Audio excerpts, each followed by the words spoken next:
मंडला तक उनका ही शोर है।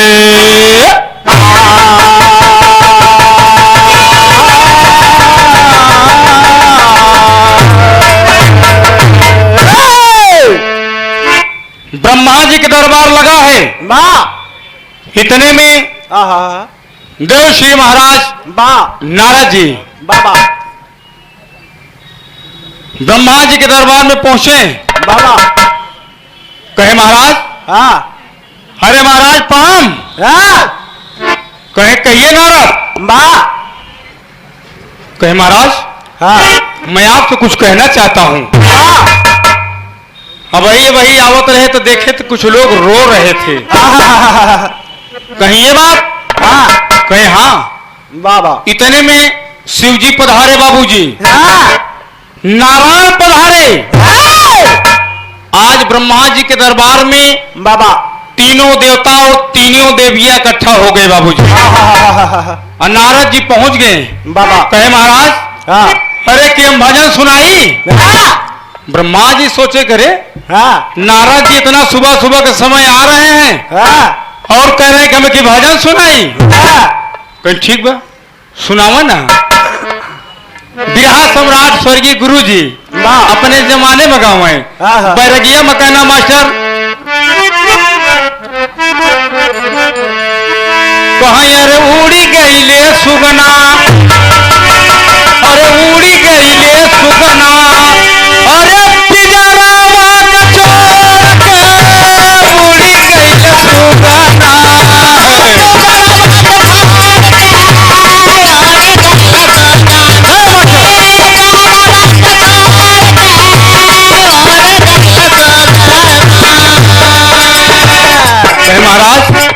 अभी अभी हम आ रहे थे तो देखा कि कुछ लोग रो रहे थे।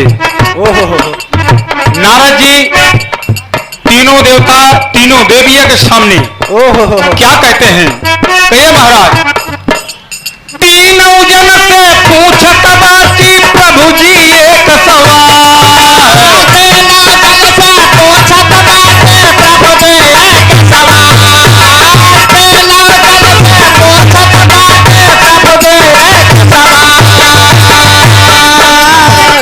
ब्रह्मा जी आप बताइए, नारायण आप बताइए, शिव जी आप बताइए।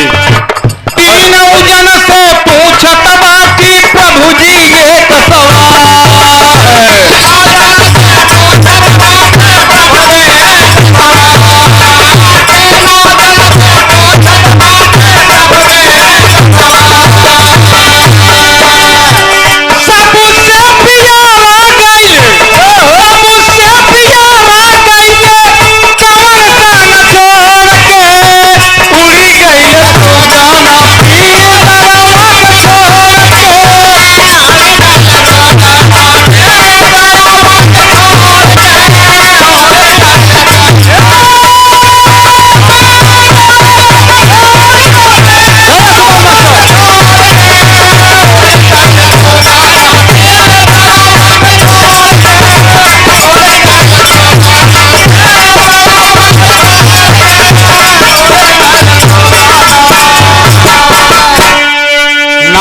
महाराज आप बताइए ना।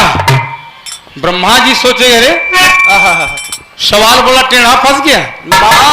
का बताई ना, का बताई हम कहे हम कुछ। ब्रह्मानी जी कहें कुछ बतावा ना, नहीं तो बड़ा बेइज्जती होए।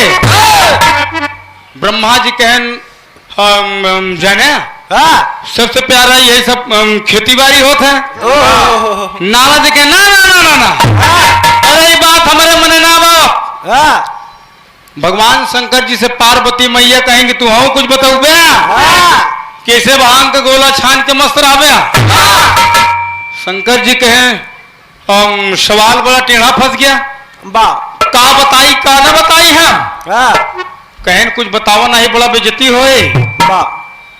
कहें जानू हम सबसे प्यारी तो हमार तू है नहीं, हम तो वहीं से प्यार करी थे। कहें ये बता दे नारद से। इतने में नारद जी कहते हैं क्या विचार दिमाग हो रहा है नारायण। माँ लक्ष्मी नारायण से कहे नाथ आप, कहे हाँ मैं बताऊंगा। दुनिया के पालनहार खड़े हो गए बाबूजी, बाबा नारायण खड़े हो गए। हाँ। कहा बतावत हैं, कहे पियारा विष्णु बोले जनमा, कहे महाराज हाँ।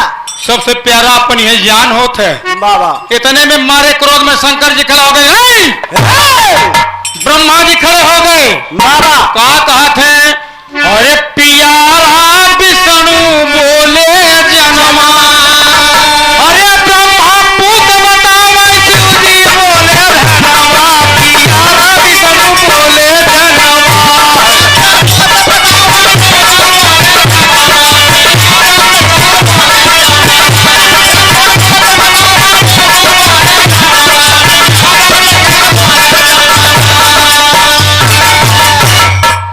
ब्रह्मा जी खड़े हो गए। नारायण कहते हैं कि सबसे प्यारा अपन यह ज्ञान होत है। नारायण कहते हैं कि ज्ञान प्यारा नहीं होता, सबसे प्यारा पुत्र होता है। ब्रह्मा जी कहते हैं कि सबसे प्यारा पुत्र होता है बाबा। शंकर जी कहने रहे भैया तो आज दिमाग खराब बा, कितना बेटवा के लाइन लग हो, लेकिन घरे में अगर धन नहीं बस सब बेकार बा। शंकर जी कहेंगे सबसे प्यारा धन होत है। तीनों देवता तीन बात बताए दोस्त बाबा। नारद जी कहने एक बात बताई, ये तू तीनों देवता, ये तीनों देवता जो हम बताओ थे एकदम झूठ, एकदम झूठ। अरे कि हम तब मानव जब अपने आंख से देखा, अरे बाप रे, कहे कि हम तब मानव जब अपने आंख से देखा तब बाबा। तीनों भेष बना लिए बाबूजी, कि तीनों जन भेष बना हो बना, आ गई ले बबुआ धरती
बाबा। एकदम शरीर में पीतांबर चढ़ा है, साधु भेष में धरती पर पधारे हैं सिद्ध करने के लिए बाबा कि कौन सा चीज कैसे प्यारा होता है। इतने में धीरे धीरे चले आ रहे हैं, देखते हैं कि दो प्राणी अपने दरवाजे पर बैठे हैं और रो रहे हैं। ब्रह्मा जी कहे हम बताए ना कि बेटवा सबसे प्यारा होता है। कहन कैसे आप जान गए कि बेटवा प्यारा होता है? कहन देखा ये दोनों प्राणी बैठा हैं, अब चल के पूछी था। अब बाबूजी विदेशिया में कहना बा, अरे तीनों जना आई गईले, अरे देखा तवने छनावा, तीनों जना बैठा जहां रहे सिरमा।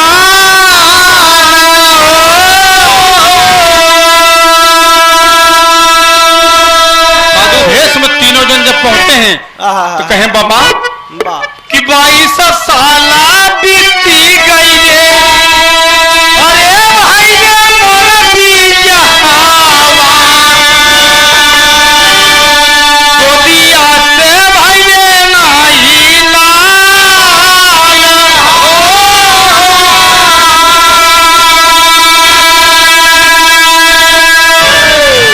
कहें बाबा तीनों देवता साधु भेष में। कहें बेटा क्या बात है मुन्ना, क्यों रो रहे हो बाबा?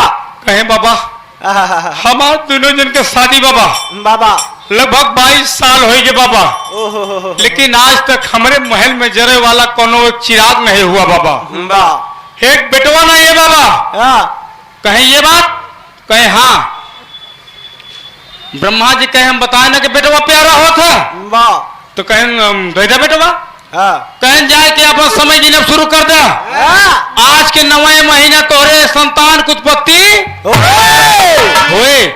बाबूजी वचन दे के ब्रह्मा जी विष्णु जी नारायण शंकर जी तीनों देवता चल दिए। धीरे धीरे समय गुजरा। एक दिन समय अनुकूल हो गया।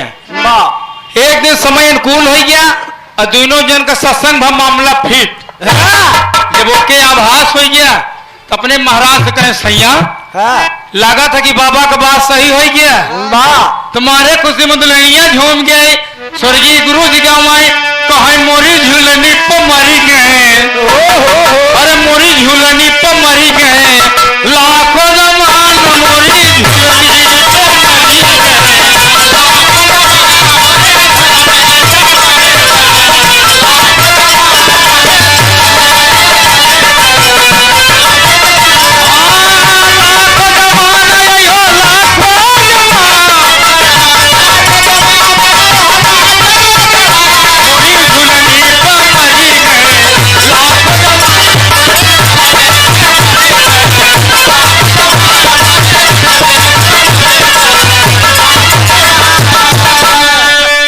एकदम दुल्हनिया मारे खुशी के महाराज झूम गए।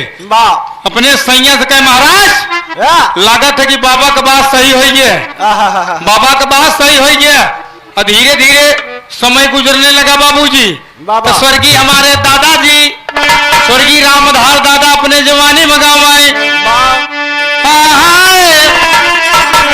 अरे बदन पियरा आई गई। अरे बदन पियरा आई गई। गोड़ा भायल भारी बदन पियरा आई गई।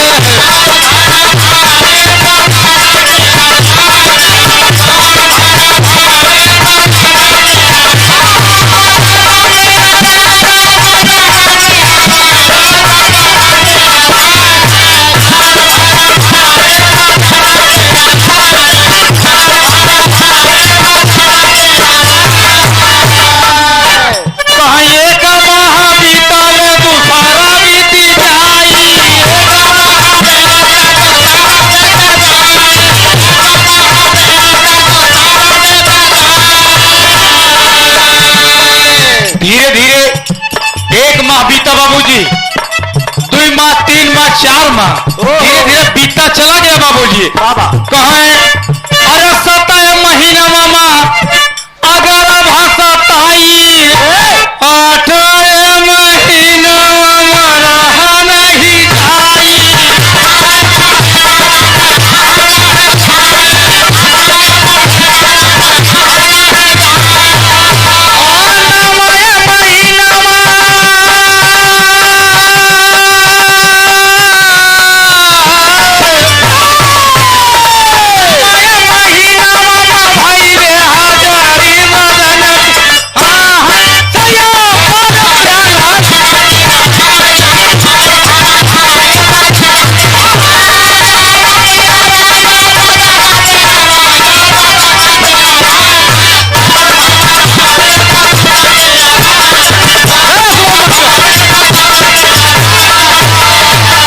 प्रणाम हो आशीर्वाद की प्रतीक्षा हो।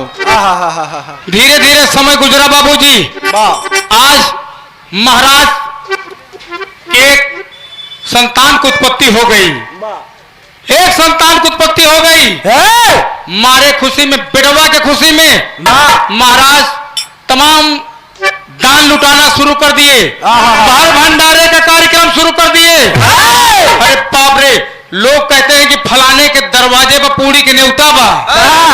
फलाने के दरवाजे पे इधर ब्रह्मा जी नारद जी से कहन देखा हम बताए कि सबसे प्यारा बेटवा होता। वो बेटवा पाई गया इतना खुशी से तमाम देखा था धन दौलत लुटावत बा। बाबा तमाम धन दौलत लुटावत बा। लोगन के भोजन प्रसाद कई कार्यक्रम रख दिए। भंडारे का आयोजन।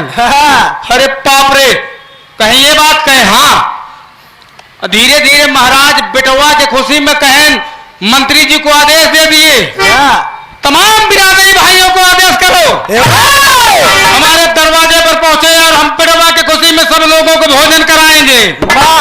तो देश की रीत है दोस्त, हमारे बुजुर्ग माताएं बहनें लिए पीढ़ा बेलना हाथ में चल दिए कि चला फलाने के दरवाजे पर बेटवा के उपलक्ष्य में भंडारा का कार्यक्रम बा, पूरी के न्योता बा, वही लेके पीढ़ा बेलना चली आवत है, कहे गेहुआ के बाल लईगा सुगना।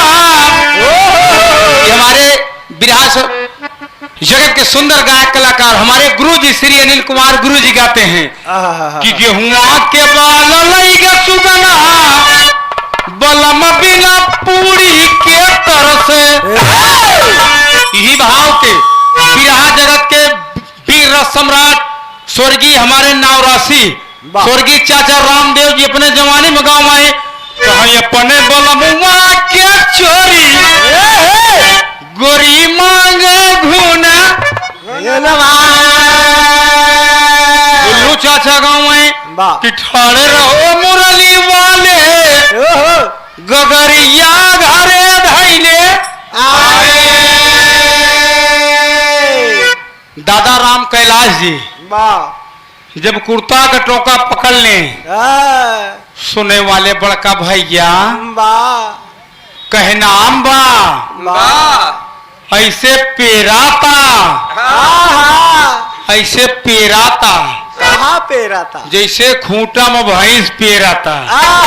राम कैलाश दादा गाँव है, लेकिन हमार बिरहा सम्राट स्वर्गीय गुरु जी अपने जमाने में कहा गाँव है कि नदिया किनारे मोला बोले हजारा बोले बाबा, अरे हमारा दुलाम से न बोले। तमाम माताएं बहनें पहुंच गई, कहे फलाने के दरवाजे पर बेटवा के खुशी में पूरी की न्योता बा, ये पीढ़ा बेलना हमारे बुजुर्ग मतारी का गावा थी कि पहले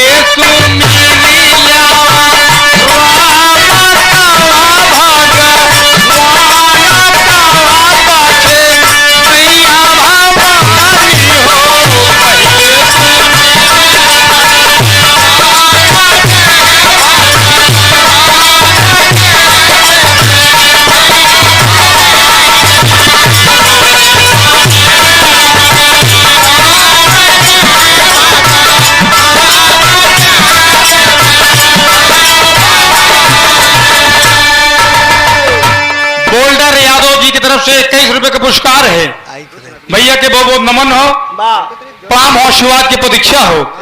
तमाम लोग भोजन कर रहे हैं, लेकिन एक बात बता दे दोस्त, बड़ा बदलाव हो गया। जैसे भाई तमाम हमारे गुरजन लोग नसीहत भरी बात बताए दोस्त, बड़ा बदलाव हो गया।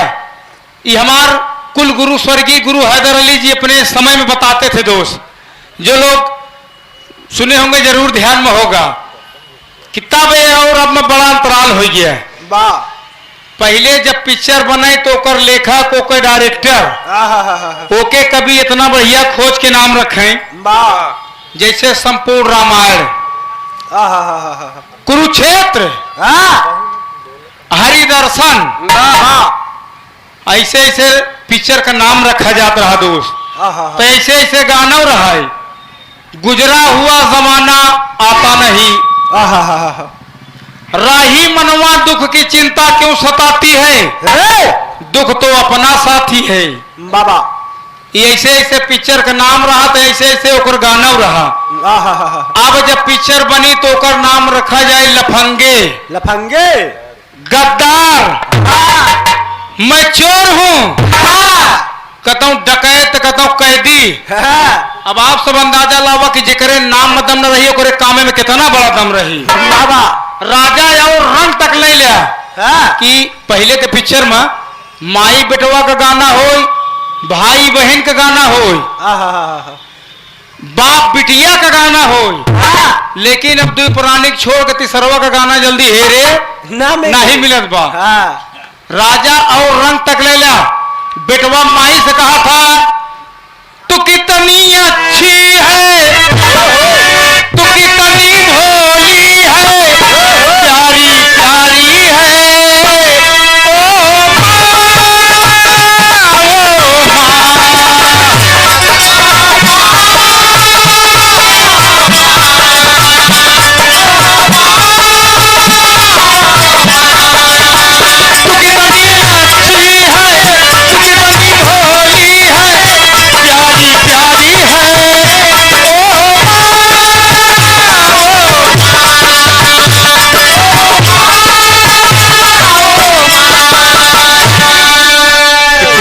पिक्चर का बात रहा दोस्त। जब बिटिया विदा हो लागे जब बिटिया विदा हो लागे तो बाबूजी बिटिया के एकदम नसीहत भरी बात बताओ। कहें बिटिया है तोरे पिता के तोरे बाप का पगड़ी तोरे हाथ में है बेटी, एक ध्यान में रखना। बाबूजी अपने बिटिया के बताओ कहे खुश रहना मेरी लाडली, खुश रहना मेरी लाडली, राज में रह के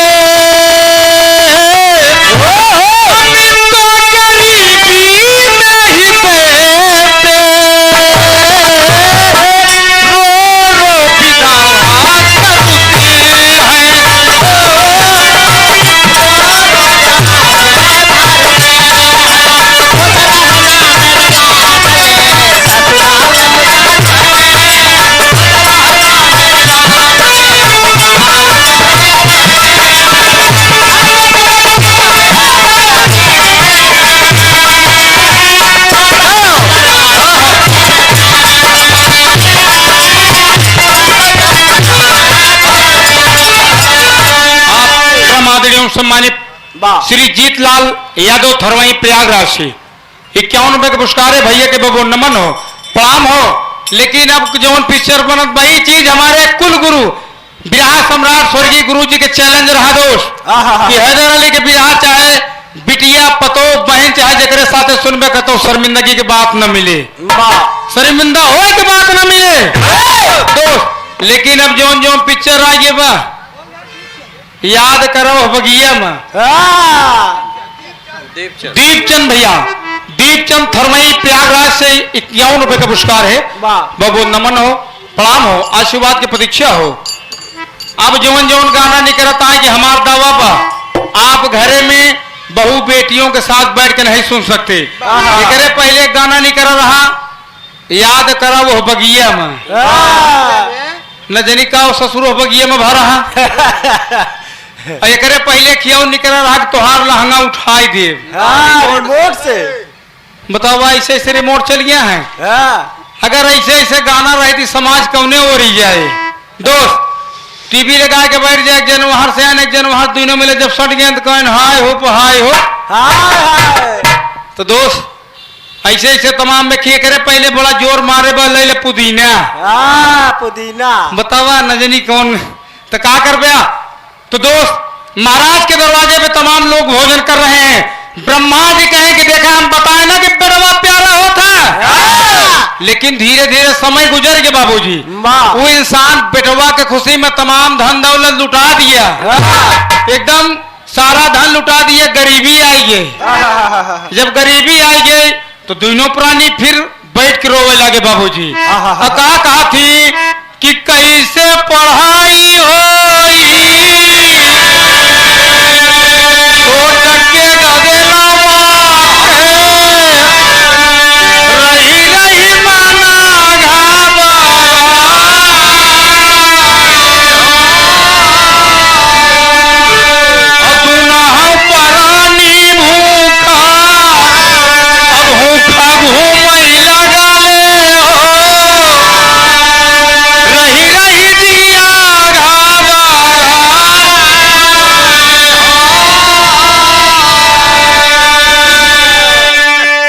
बेटवा पाछे पाछे चला जाओ माई भूख लागो माई माई भोजन दे दो माई भोजन दे दो माई भूख लगी लेकिन मताई का दर्द अरे हमारा पेट भरता ना तोर पेट कहाँ से भरी है।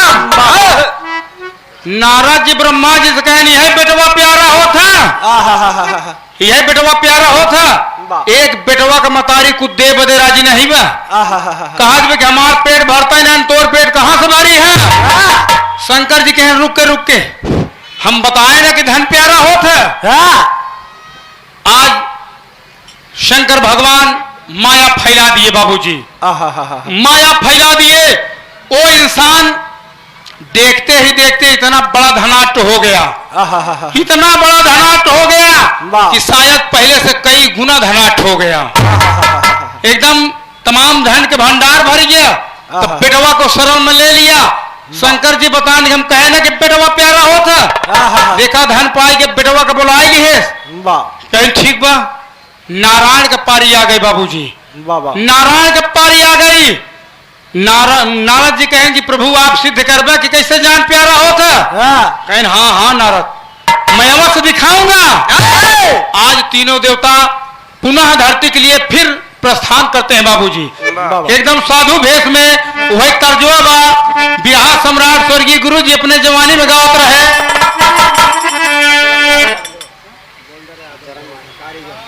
बोल्डर यादव धोबाही भोजन के कारीगर भैया तरफ से 11 रुपए का पुरस्कार है। बहुत बहुत नमन है, प्रणाम है, आशीर्वाद की प्रतीक्षा हो। आशीर्वाद में हम बचन में फल में कामयाब रहे। एक तर्जुमा कहना बा अरे अचारा मत आगा लागे लागे कौनो लाचना। गुरु जी का होते हैं दोस्त अचारा मत आगा लागे लागे कौनो लाचना। जनी जबी के सदा समाज बाद साजना। जनी जबी के सदा समाज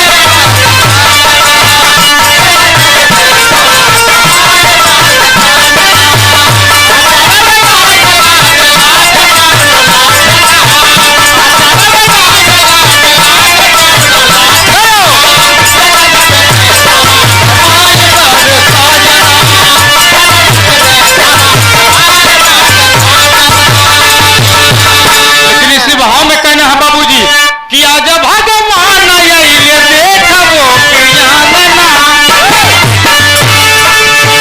तीनों देवता पुनः धरती पर प्रस्थान करते हैं बाबूजी।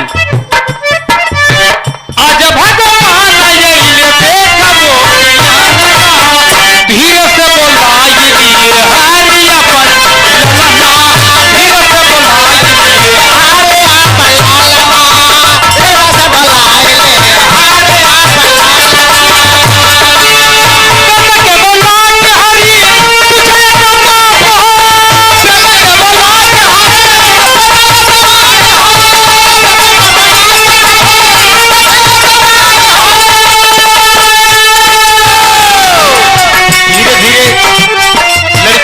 काफी सयाना हो गया बाबूजी। लड़कियां काफी सयाना हो गया। इतने में तीनों देवता जब धरती पर पधारे तो मुन्ना के बुला ले मुन्ना आ जा बेटा आ। और लड़कियां सोचे अरे ये हमके पहुंचा कहे बाबा सीताराम बाबा बाबा प्रणाम आप हमके बुलाया। कहे हाँ मुन्ना आ जा मुन्ना आ जा। क्या कहते हैं बेटा क्या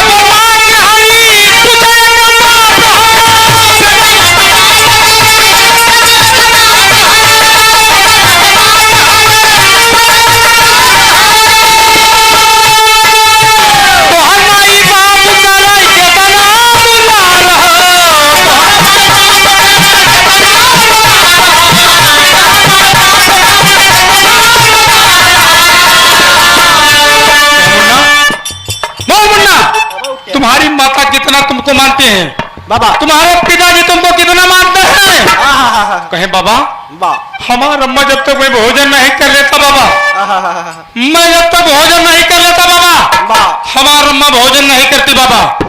हमारे पिताजी जब तक मुझको देख नहीं लेते बाबा तब तक वो भी भोजन नहीं करते। कहे बाबा कि बालेपन झुलाए हमके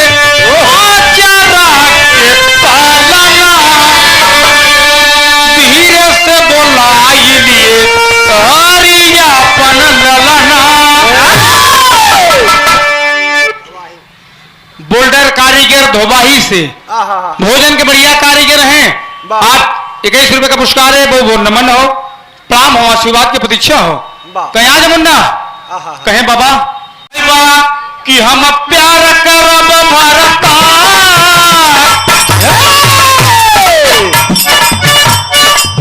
दोनों आशिक महबूबा की बात है कि हम प्यार करब भरता दिलदार मनवा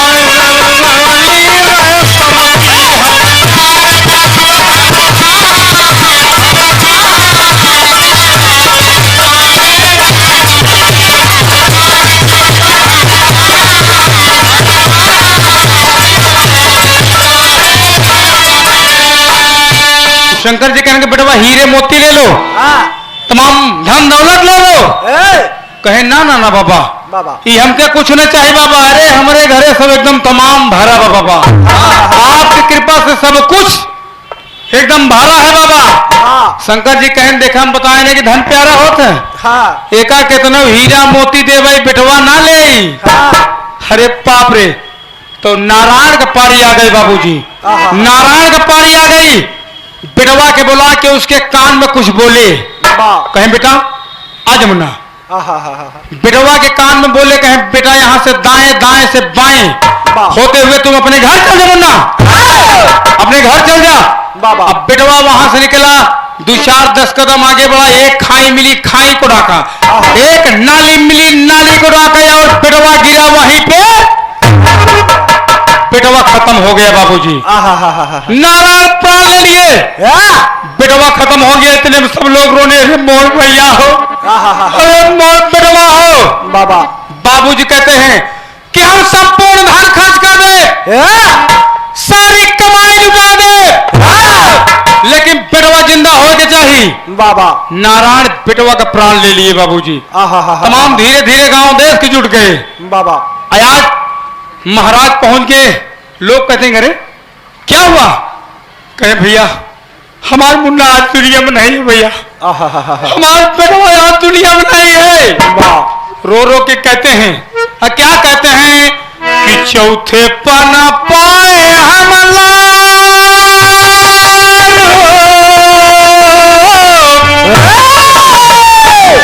कि चौथे पाना पाए हम मलालया जो भागवान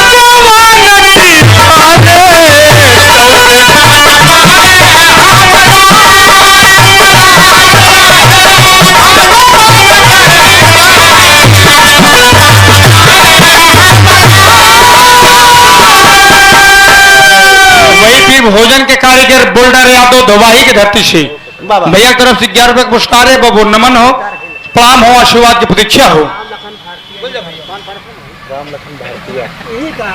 अच्छा राम लखन भारतीय, आप यही के निवासी हैं। चाचा जी की तरफ से 21 रुपए का पुरस्कार है। बहुत नमन है, प्रणाम है, आशीर्वाद की प्रतीक्षा हो। महाराज रोते हैं और क्या कहते हैं कि चौथे पाना पाए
बाबू रो रहे हैं, अम्मा रो रहे हैं कि आज हमारा संतान इस दुनिया में नहीं है, मालिक ने हमारे पेटों को ले लिया। इतने में नारायण प्राण ले लिए बाबूजी। तमाम लोग रो रहे हैं, तमाम गांव देश के लोग, नात रिश्तेदार लोग, तमाम लोग इकट्ठा हो गए बाबूजी। लोग कहते हैं अरे बाप रे, फलाने के बेटवा पर आज खत्म हो गया बाबूजी, फलाने का बेटवा मर गया। तमाम लोग खड़े हैं, बांतोगत नारायण साधु भेष में चले आ रहे हैं। एकदम गाना करीब अगली पार्टी से तक आप सब आनंद लें। एकदम नारायण चले आ रहे हैं। आल्हा का भाव मास्टर कैसे है? कमन हो चिड़ैया भोरवा, कमन हो चिड़ैया भोरवा, चारा बोड़ा डोले, कमन हो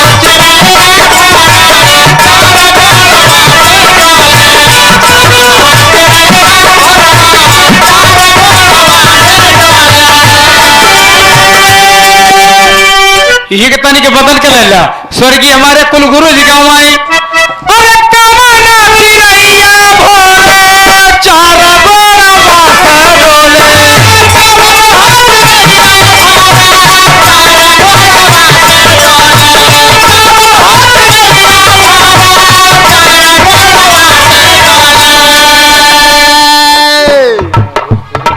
अच्छा ये चाचा जी की तरफ कहना बगी भोजपुरी अब वही अगली पार्टी से तमाम भोजपुरी मिले अच्छा हो जाए हो जाए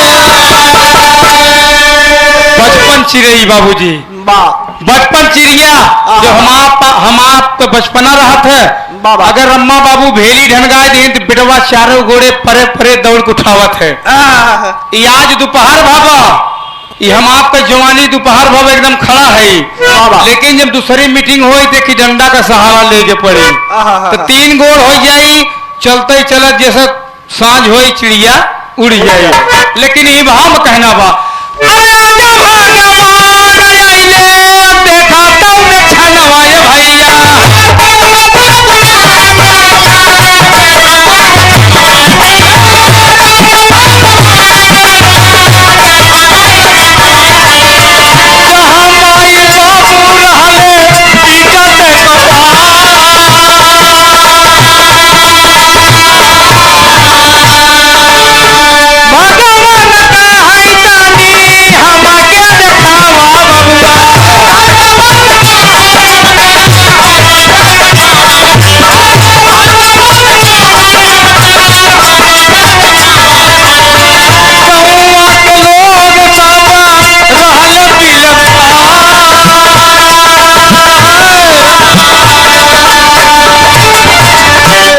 तमाम गांव देश के लोग तमाम सब लोग रो रहे हैं इतने में साधु भेष में नारायण पहुंचते हैं अरे क्या बात है आप लोग क्यों रो रहे हो कहें बाबा आप जैसे महात्मा का आशीर्वाद से बाबा ये हमारे भैया पैदा मरे है बाबा ये हमारे मुन्ना मिले रहे बाबा लेकिन आज हमारे बेटवा इस दुनिया में नहीं है बाबा हमारे भैया संसार में नहीं है अरे बाप रे कहें थोड़ा हमको दिखा सकते हो कहें बिल्कुल बाबा आइए बेटवा के मुंह खोल दिए बेटवा एकदम पड़ा है बाबूजी एकदम पड़ा है नारायण सब जानते हैं इतने में क्या करते हैं कि झोलिया महाक बाबा झटकते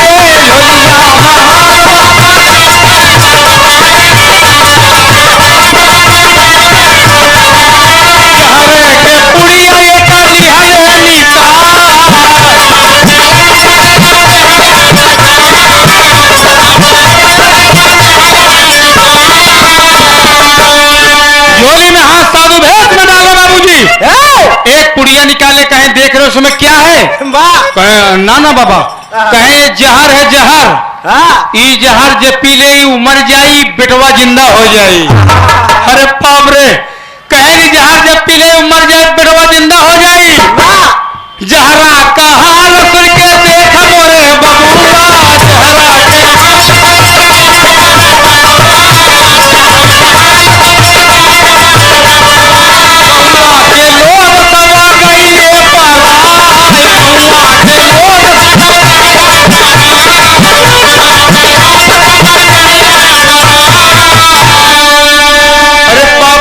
महाराज साहब जहर का पुड़िया निकालन धीरे धीरे सब लोग खसखस शुरू कर दिए धीरे धीरे पूरा गांव खाली हो गया कहें इनके बेटवा के बेरे के अपन जान दे, कहीं भाग चला नहीं साधु संत मनई कतवी हरे न लेके चला हुआ है। लपेट है। पूरा दरवाजा खाली हो गया बाबूजी। जमन कुछ नात रिश्तेदार रहे वहां रबल जौन कहने रे मोर भैया हो, अरे मोर भैया हो। धीरे धीरे वो बगलियाब शुरू हो गए। कहें एक रिश्तेदारी नौजे सही, एक रिश्तेदारी नौजे सही, अगर हम जान नहीं दे तो बेटवा भी न माई के हो गए हैं। अरे बाप रे। धीरे धीरे पूरा द्वार खाली हो गए। बचन के लड़किया का बाप लड़किया का माई दुए मिले बचन। नारायण साधु भेष में कहन तुहार बेटवा है, कहन हाँ बाबा हमार भैया हैं, कहन तू है पी लिया, कम से कम तू मर जाबे तुहार बेटवा जिंदा हो जाए, तुहार वंश जग जाई। बाबू कहन कि हम ना पिया, एक हम पी के मर जाए तो हमारे बुढ़िया के देख रहे क्या करी। आज एक बेटवा के बदे एक बाप जहर के प्याला पीने के लिए राजी नहीं है दोस्त। बाबा अम्मा के लगे गए तू है पी लिया, तू मर जाबू तो हाथ बेटवा जिंदा हो जाए। कहे ना ना बाबा हम एक न पिए बाबा, हमार अगर एक हम पी के मर जाब तो हमारे बुढ़ौना के रोटी के जार के दे। आज एक बेटवा के बरे एक बाप जहर का प्याला पीने के लिए राजी नहीं है, एक माँ नहीं है। दुनिया के मालिक हैं जब तू सब न पीबे तो हम ही पियब। जब इतनी बात सुने तो लागे मोछा के नीचे नीचे मुस्की आए। कहे नहीं साधु संत मनाइए करे आगे पीछे क्या रवैया बा। कहे धन महाराज आप साधु नहीं भगवान है। और उतार के नारायण साधु भेष में लिए निकाले कमंडल में जहर को गिलास में घोर के गड़ गड़ गड़ गड़ गड़ गड़ गड़ गड़ पी गए बाबूजी, गड़ गड़ गड़ गड़ पी गए। लेकिन जब जहर हो तब न मारा है, निकाल के तुम्हारी जल छिड़क दे। पेड़वा उठ के बैठ गया बाबूजी, पेड़वा उठ के बैठ गया बाबूजी।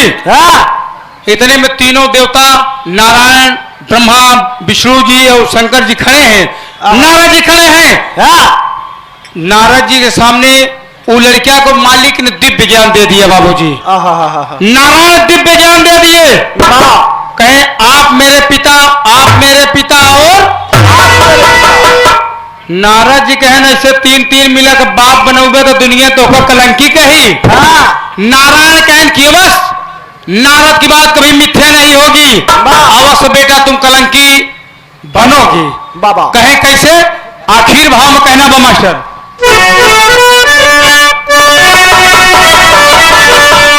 बेटवा के तमाम अपने आयु के हिसाब से इस दुनिया में रखे बाबूजी, और जब आयु पूरा हुई तो क्या करते हैं दुनिया के मालिक बेटवा से क्या कहते हैं, अरे हो या दूसरा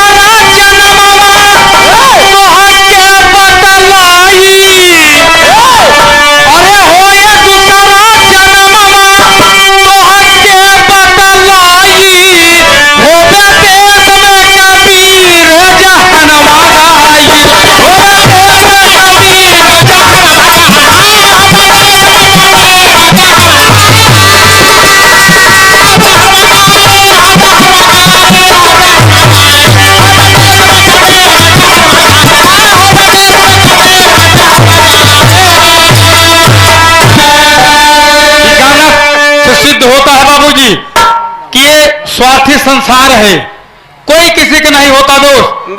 कहा गया है कि क्या लेकर आए हो क्या लेकर जाओगे, मुट्ठी बांधे आए हो तो हाथ पसारे जाओगे। दोस्त ना किसी का कोई भाई है ना तो किसी का कोई बाप है, ये स्वार्थी संसार है, यहाँ पर कोई किसी का नहीं होता दोस्त। यही बात के कदम कदम बिरहा सम्राट बुल्लू चाचा अपने जवानी में गाँव आए, कहीं जगतिया में कोई नहीं अपना, और जगतिया में कोई नहीं अपना, अब कोई ना कोई का कोई हो जगतिया में कोई नहीं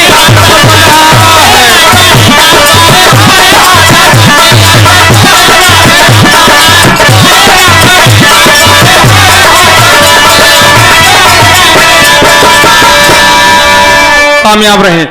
बुल्लू चाचा मठार के गांव में की जगतिया में कोई नहीं अपना, कोई ना कोई का कोई होई हो।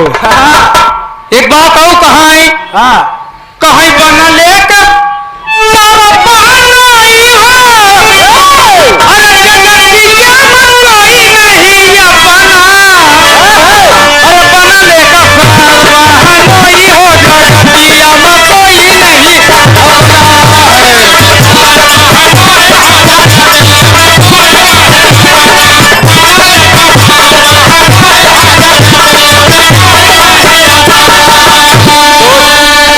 स्वार्थी संसार है, कोई किसी का नहीं होगा दोस्त। दुनिया में हम आप आए हैं तो दिन भरे में 2-4 बार न हो सके तो एक बार जरूर परम पिता परमात्मा को याद करिए दोस्त, जिससे हम आपकी मुक्ति होना है। वाह आखिर हम कहना बा कि स्वामी जी का नंद आनंद भय